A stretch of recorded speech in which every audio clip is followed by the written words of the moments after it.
medyo complicated kasi yung status ko in the Philippines because my husband is a British national.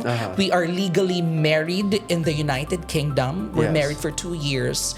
But in the Philippines, our marriage is not recognized. So, single ako dito. So, problema ko rin yan. Just in case magkaroon ako ng medical emergency, paano kung isugod ako sa ospital? Sino ang taong pwedeng makausap ng ospital bukod sa aking next of kin? Ang kasama ko sa bahay 24/7 is my foreigner husband. But of course, hindi nga recognize yung marriage namin. Hindi rin siya recognized to be my next of kin. Wow. Could you give us a quick background? What is Right to Care? It's always an issue with respect to same-sex partners when they have problems with their health and they go to hospitals. No? Hindi sila nire-recognize ng mga ospital bilang kapamilya. Hinahanap lagi ng ospital yung next of kin. Beyond doing a special power of attorney, they came up with this Right to Care card. No?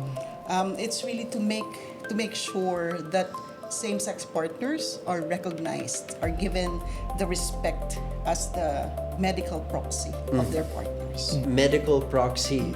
Ito ba yung tao na nagde-decide ng medical procedures, whether to Yes. go or let go of even a person? Is this correct?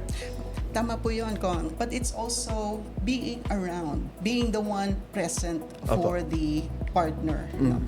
Pwede kasi na kailangan ng bantay ng partner mo.